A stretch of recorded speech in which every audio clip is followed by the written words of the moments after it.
Mental health, optimal nurturing. The state of one's mental health can change at any time. It involves our internal lives, our sense of ourselves, and our social and emotional ties. Our prenatal and postpartum experiences start to leave their imprints on our brains, which are more or less prepared for the world when we are born. Under ideal circumstances, less than optimal genes might be latent, but when stress hits critical levels, they might erupt into action. So let's start by talking about ideal mental wellness.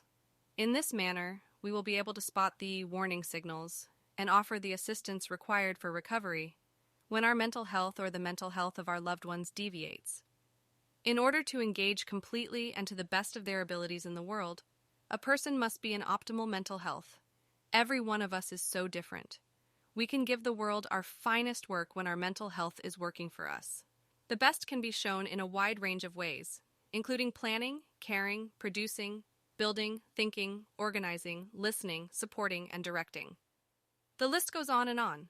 We all gain from the labor and services we provide, including the community as a whole. To get more specific, our mental health is a reflection of our circumstances. Although we are sensitive to what is going on around us, we are not overpowered by it. Our emotions are appropriately under control, but not to the point where we can be trusted among others and remain invisible to ourselves. We accurately communicate our feelings and do it in a way that invites the emotional presence of reliable individuals. We are aware of the times when our stability and emotional health depend on the support and connection of those we can trust. The mentally healthy person rises to the occasion, marshals whatever necessary resources, and emerges from the other side potentially altered but still intact when the inevitable obstacles of life cross our path. Resilience is the capacity to overcome challenges. Notably, it is not carried out alone. Resources include people with particular expertise and knowledge. When our psychological well-being is at its best, our mental health is as well. We are aware of our own advantages and disadvantages. We have the freedom to ask for the support and assistance we require to be able to handle whatever issue we face. Our sense of safety and assurance can withstand difficulty and adversity. In the face of difficulty, we maintain our optimism.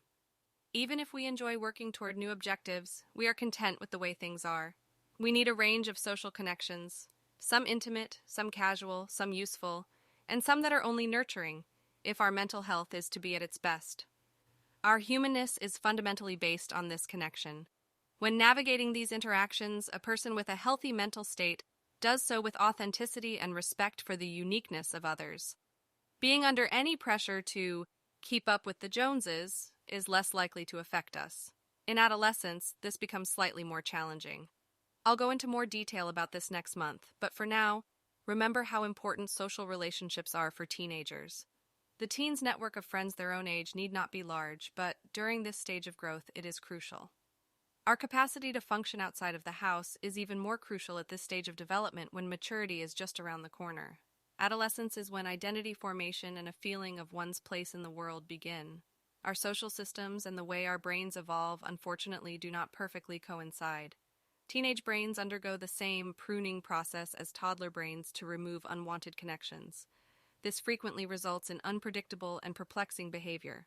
The neat toddler turns into a slob, the structured youngster turns into a forgetful teen, and the pleasant individual becomes less dependable and slightly more combative. In our nation, a person is considered legally responsible at the age of 18. Unfortunately, this developmental pruning doesn't settle down until age 25. In the meanwhile, it could be necessary to work together to maintain the parents' and teenagers' mental health.